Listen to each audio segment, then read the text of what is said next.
Barbara, with all of that, what are we thinking in terms of 2023? Sort of more of the same? What are you thinking we're going to be seeing more of in terms of deal structures this year? At some point, we think that there'll be more public sales and cash sales, but parking that, we certainly saw a lot. This is consistent with our theme about risk.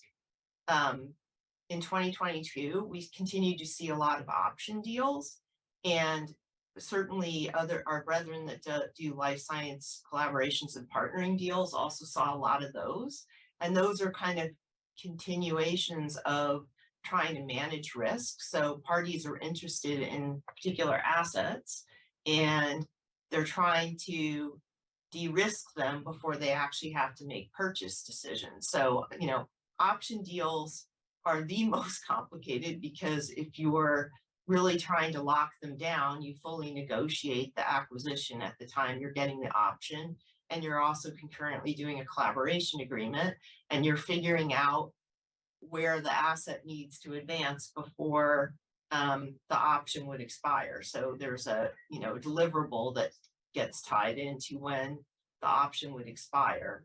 And those are, while complicated, allow the party taking the option to really de-risk to some extent what they're doing, and they're private deals. And so not only do they de-risk the initial upfront payment, they're typically paying collaboration development payments and something for the option itself along the way, but it's a reduced amount versus buying the company.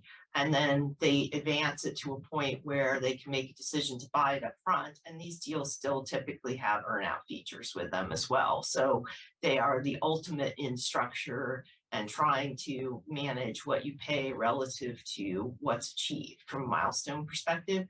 And I think we'll continue to see that. And, it used to be we saw it in earlier stage assets. I saw it in phase 2 assets this past year. I actually worked on 2 option deals that got done that involved both on the buy side that were for phase 2 assets. And one of them was actually structured as an asset deal because there wasn't a desire to buy the other company. So as a whole, which meant that there was an interesting dynamic, because obviously targets would prefer generally not to sell assets because of the tax consequences to them. But in this case, they were keeping a significant other asset. And so ultimately they were willing to do it.